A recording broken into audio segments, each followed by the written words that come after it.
Hey, sports fans, PB&Z Sports Chaos. We got a couple new things for you. But first, the one thing we won't talk about anymore because PB is anti-Title IX. He said no more women's sports, WNBA, none of that stuff. So women, if you want to DM me, I'll give you his personal email, cell phone if you want to complain, but no more women's sports here.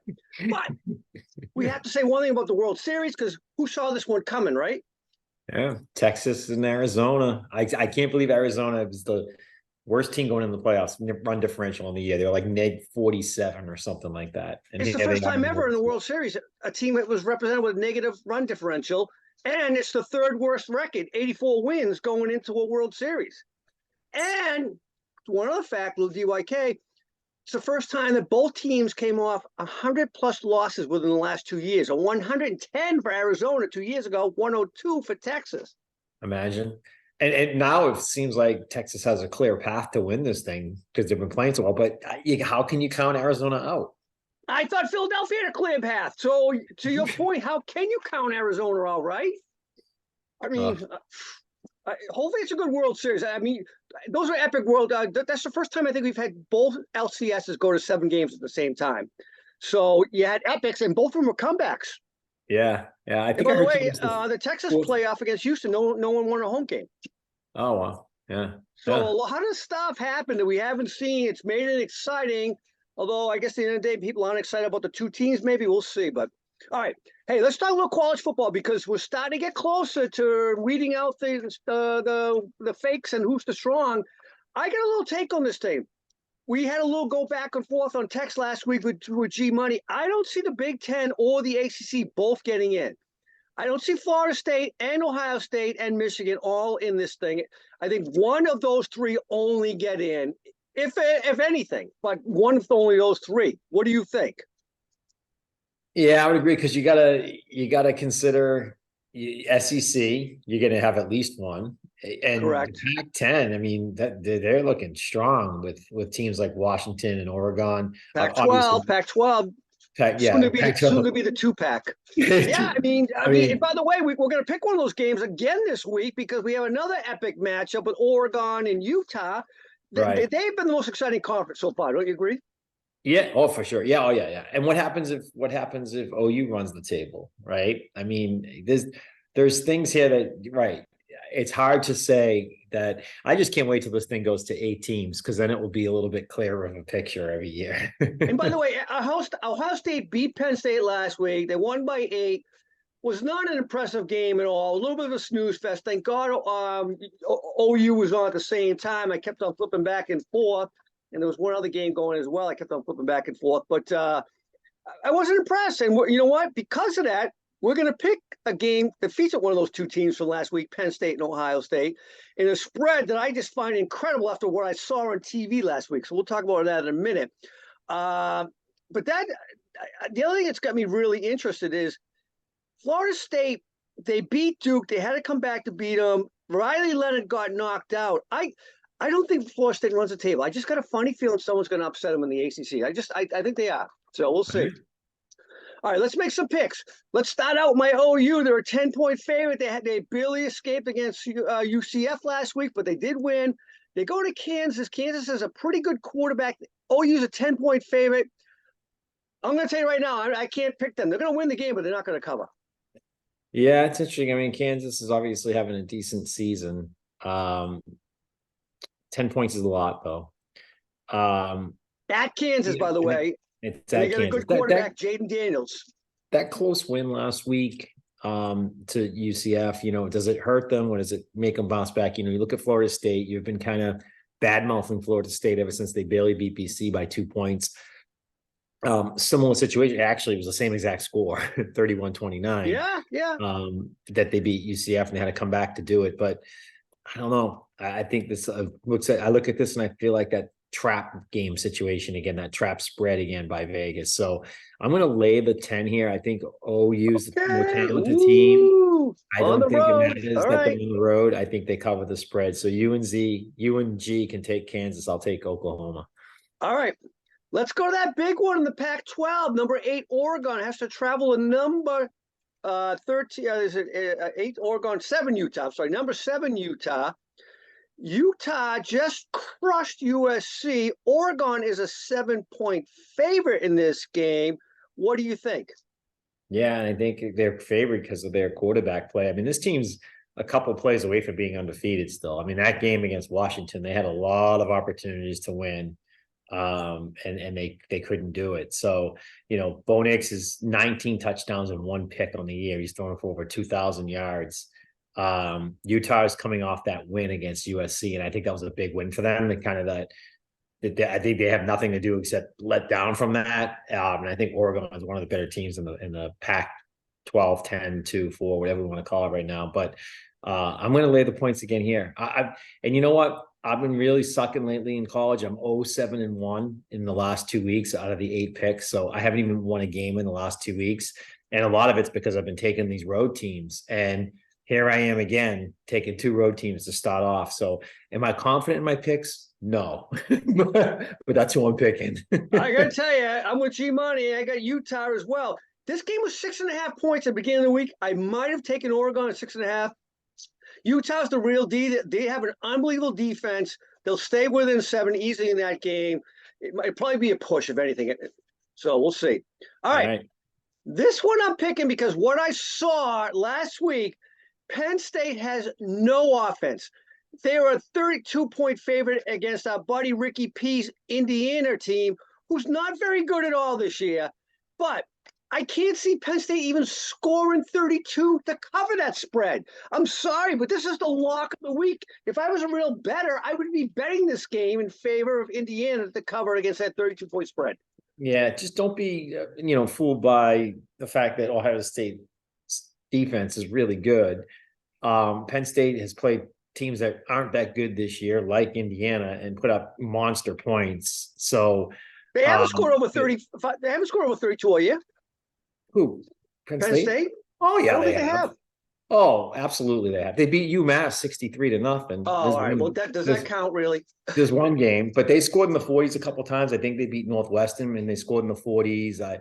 They've got some big. I think they scored against maybe it was Iowa State or somebody. They've been putting up some numbers. They're not gonna cover 32 this week. But I do agree. Then they might be able to put up in the 40s, 45 or something. But that means they would have to hold Indiana to, basically a touchdown and a field goal or something. So it's too many points for me to consider Penn State. So just like G and you, I'm going to go with Indiana.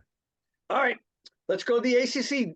Duke has had a decent year for Duke football. Go figure. Number 20 in the country. They go to number 18, Louisville, who did lose, I think, a week ago. They were running a nice hot streak at 5-0. Louisville's a 4-point favorite. What do you think on this one? Yeah, and a couple losses by Duke this year to real good opponents. Florida State and Notre Dame.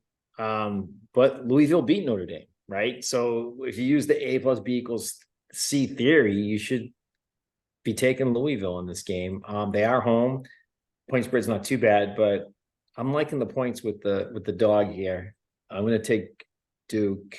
Ooh, G-Money is as well. I was tempted to, but I'm like, I can't go 4 underdogs. So I'm going Louisville to win this game and cover.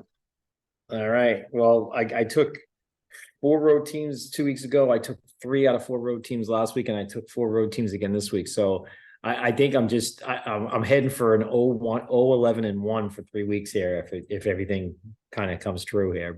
But we'll see. All right. Let's talk NFL. All right, my takeaways from last week. 1, the Dolphins and the Bills are not who we thought they were. Okay, Dennis Green? They're not. The Eagles are who I thought they were, a pretty damn good team, and maybe the Super Bowl representative from the NFC after all. So I like them a lot. By the way, the tush push. Should they be outlawed or not? There's a lot of talk about that right now. But here's the thing. A lot of other teams don't do it successfully. So it's not like every team's just doing the same thing. And it's like but other teams are adopting it. But still, you're right. A lot of teams aren't as successful as Philadelphia. But the fact that Philadelphia is like almost unstoppable when they do it, right? Yeah. And that's because of their offensive line, because of Jason Kelsey. I mean, that's one of the reasons why it works. So I would say at this point in time, no, but it is frustrating to watch if you're at the opposing team and watch them continue. Unless you like rugby. Well, sometimes they actually on like a 3rd and 4, will just hand the ball up the middle, hoping to get 2 or 3 yards, knowing that they can run that on their next play. So it changes your down and distance strategies in other ways. Patriots, Bills. Did the Patriots win the game or did the Bills lose the game? I thought the Patriots won the game. I would give you that as well. I would. I mean, but that's the shocker about the Bills, right? The Bills have now lost to the Jets without Aaron Rodgers. These Pats, and they just lost the week before, right? To the Jaguars a couple weeks, maybe it was 2 weeks before. Yeah. They're 3-loss team now, right? I mean, they were what, 14-3 last year? Yeah, and with Miami losing, who knows? This division all of a sudden becomes interesting. All right, the question I've been waiting all week to ask you: how about the Ravens? Lamar Jackson, 21 out of 27, 3 touchdown passes, throwing 1 touchdown, running. Hang on, your quote is, he's one of the worst quarterbacks in the NFL, maybe in history. That's what you said last week. Ta-da, look what he did to the Detroit Lions, who you picked to win that game. By the way, what was the final in that game? Remind me. I don't know, but what I can tell you is if you go back and watch the episode, I know what it was. Yeah, if you go back and watch the episode, I don't think that quote, you may have paraphrased that a little bit. I don't think I said he was the worst quarterback in the history of the league, but whatever. But yeah, they obviously looked pretty good, but I still think they're an inconsistent team, and I don't think they have what it takes to win playoff games. That's how I feel. I just feel like they're not going to compete. Put them even against Buffalo, put them against Kansas City, put them against, teams like that. I don't think they can stay with them. Miami. But a week ago, you and G Money had Detroit to run the table in the NFC, for crying out loud. Hey, that's all right. It's one game. Okay. Hey, by the way, the 49ers lost their second, speaking of another team that everybody is gung-ho over. And Purdy is now in concussion protocol, we just heard earlier tonight. So is the glass slipper breaking here for Cinderella Purdy? Yeah, and I mean, Debo's out as well. He's going to be out this week, and then they have a bye, I think, next week, and they're expecting him back week 10. We know CMC's banged up, but he's still balled out. But yeah, this team's got, a few question marks, but, Trent Williams didn't play either. So, I mean, there are some things that I still think talent wise, both sides of the ball, they're still the best team in the NFL. I'm a little bbit skeptical at the moment. That's all. All right. Okay. You got a little fantasy corner update for us. What do you got for fantasy for those out there who are, heading towards the playoffs in fantasy, right? A few more weeks away, right? And usually most leagues do 14-week regular season, so you're basically halfway through the season. Halfway point, okay. So you get the halfway point. No, just some things I wanted to point out that, if you're running your fantasy teams and you have guys like this, I have 4 guys I wanted to talk about today. First is Ridley. Calvin Ridley last week had 1 catch on 4 targets for 5 yards. Up to that, he's been playing fairly well. He just didn't get used well this last game. He's been, he actually had the highest snap percentage of the season last week. He was there in for 88% of the snap. So he's on the field.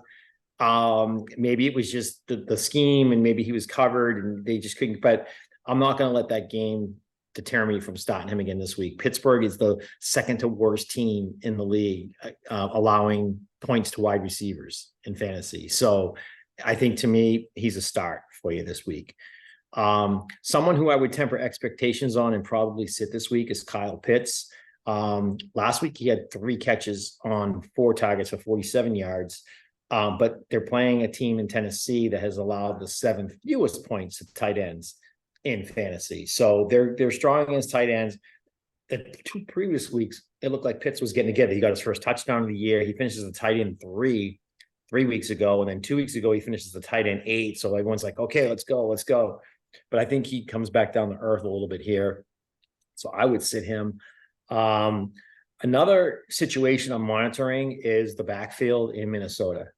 A lot of people were high on Alexander Madison coming into the year. We know they acquired Akers.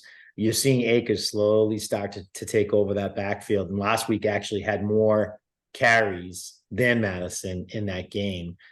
Which, by the way, they ended up winning. So they beat San Fran. Yeah, they beat San Fran. So you might see some continued momentum with the use of Cam Akers there. So at this point in time, I would kind of stay away from that backfield.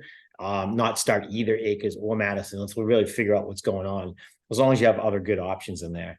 And then another guy I'm looking at is probably going to be a start for the rest of the year, where before you were contemplating whether he should start and weren't starting him early in the year, is Josh Downs, rookie in Indy. I think he's developing a nice connection with Gardner Minshew.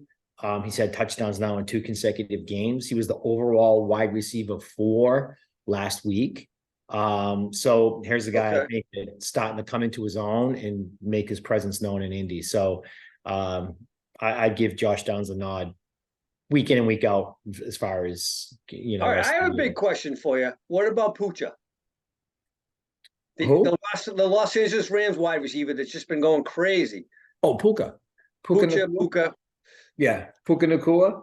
Yeah, I mean, he's already shown that with Cooper back in the mix, he's still catching balls and getting targets and, scoring touchdowns. So I think that's a good 1-2 combo. It's probably the best 1-2 receiver combo in the NFL right now, if you look at what they're both capable of, what they've both been scoring, at least from a fantasy perspective. So I would start them both every week. Most experts have them both in the top 10. Oh, you would start them both over Waddle and Hill? No, I think Waddle and Hill are also a great 1-2 combination. But I mean, if you have, most people aren't going to have all 4 of those guys on their team, right? And you can usually start at least 3 receivers if you want. Some leagues you can start 4, depending on the number of flex spots that you have. So, but would I take Puka and Cooper Kupp over Hill and Waddle right now? If I had to build a team from this week and go for the rest of the season, I might actually do that, especially considering Cooper didn't play, so he's got less tread on his tires because he didn't have to play the first 4 games of the year, whereas guys like Tyreek Hill's already questionable. This is questionable with his hip. By the way, when we did our fantasy preview show, you had Cooper Kupp as the big bust of the year. Yeah, well, no, I don't know if I had him as a bust, did I? Yeah, you said this is his down year. Oh, okay. Well, look, he got hurt, he came back, he's doing all right. So yeah, and I got stuck with him in PB&Z Survivor. Yeah, now you're not complaining, though, are you? No, I'm not. No, I'm not. But so just some things. We'll talk fantasy a little bit every week going forward. All right. Okay. All right. Let's make some picks. You ready? Yeah, let's go. All right. Let's start with the big one. Cincy at San Fran. Speaking of disappointments in fantasy land, Joe Burrow has not been a big stud in fantasy football, right? Yeah, and I can't see San Francisco losing 3 in a row, especially coming back home here. So I got to take San Francisco. I know Debo might not play, but I'm still taking. Cincy's coming off a bye week, right? Yes, they are. And San Fran's coming off a short week. I'm going Cincinnati. You are? Okay, G-Money has San Francisco. Wow, you think Cincinnati starts to roll. I think they finally start to roll. 3 in a row. Wow. Yep. Not a bad pick, though. Pats go to Miami to play the Dolphins. It's not December, so maybe they have a shot, but I don't know. Dolphins are going to be a little bit wired for sound, I think. Yeah, they're going to bounce back just like they did when they lost to the Bills. They bounced right back the following week. I think they do the same thing here. It'll be hot, but not that big a deal. The only thing that scares me a little bit is they've opened up this year in New England. Miami won that game. A lot of times you see these divisional opponents split on the year. Yep. So there's some, and based on what we saw last week out of the Patriots, I think there's some hope that New England could pull this game off. Sure. But I think at the end of the day, it's the Dolphins game. So I'm going to take Miami. G has New England. Really? Ooh, yeah. Okay. All right. You taking Miami too? Yeah, I'm going Miami. All right. All right, here we go. The Battle of New York. The Jets play the Giants. What do you think in that toilet bowl? Yeah. And actually, the Jets are playing well all of a sudden. So, yeah, I can't really say a toilet bowl. Yeah, the Jets are. And I've always been a fan of their defense. I still am. And I like their playmakers and Breece Hall and Garrett Wilson in particular on that team. So I know Saquon looks like he'll be back. So that's going to help. Daniel Jones is still iffy, so they might roll the dice with Tyrod Taylor again. And this is a Giants home game, so they'll have more fans there because it's their season ticket holder base that will be there, not the Jets, because they play in the same stadium. but I don't think that's enough to overcome the Jets. I'm going to take the Jets. By the way, if you're a Giants fan, wouldn't you sell that ticket? You're going to make a lot of money, right? Yeah, I'm taking Jets as well. I think the Giants are just too putrid to see them come close to win this game. So I got Jets. Who's G Money got? He's got the Jets as well. So all three All of right. us, same there. All right, Jags go to Pittsburgh. Pittsburgh is suddenly a tough team in the North. What do you think? Yeah, they're sneaky. And last week I was surprised about their win with the in LA against the Rams. I thought that was a big win. I know there was a disputed call there at the end that could have changed the storyline in that game. But Jacksonville's one of the harder teams in the league right now. Yep. They're winning games. They got players. They got playmakers. Their offense is way more electric than Pittsburgh's. I don't think Pittsburgh can keep up with them. I'm going to take Jacksonville on this one. I'm going Jacksonville as well. What's G Money got? G Money's got Pittsburgh. Ooh, okay. All right. Well, he's a big fan of George Pickens. That's why. All right. Rams go to Cowboys. Cowboys are a sneaky 10-game home streak right now. What do you think of this game?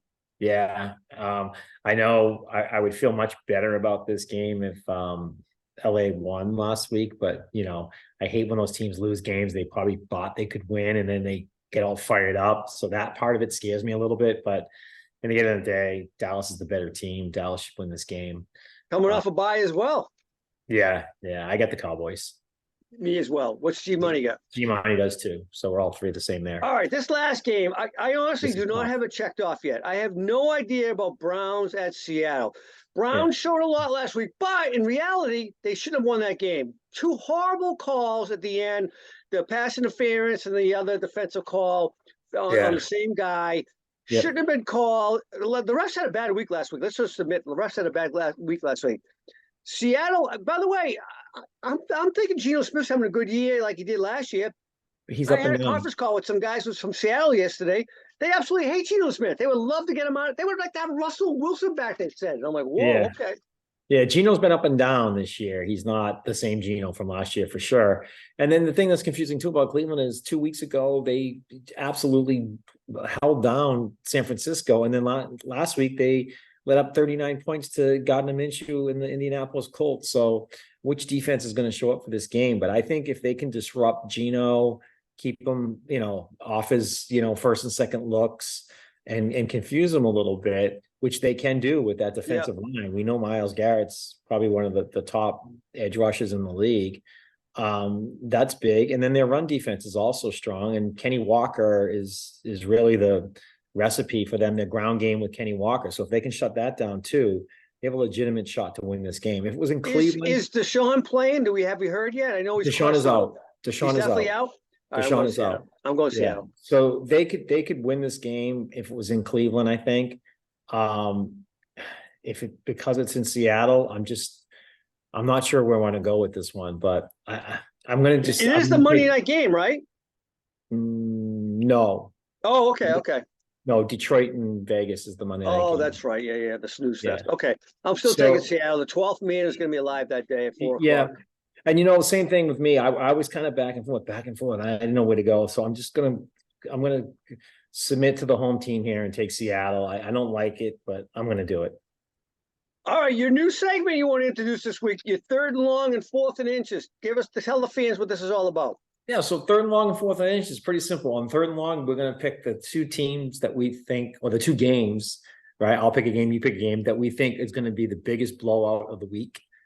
And then on fourth and inches, we're going to pick the game that we think is going to be the closest or has the highest likelihood of going to overtime or ends up with the narrowest margin of victory. So let's start with the third and long.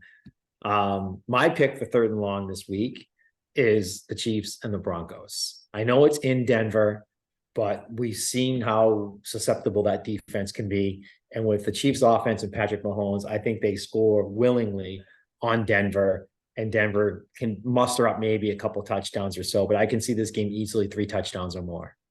Ooh, I'm going with the track meet. The Dolphins all over the Patriots by 3 touchdowns. Oh, okay. All right. That's a good one. And now for fourth and inches, which game do you think, you go first this time, do you think will be the closest game or has the highest likelihood of getting into overtime? Number 1 quarterback in the draft versus number 2 quarterback in the draft. Texans versus the Panthers.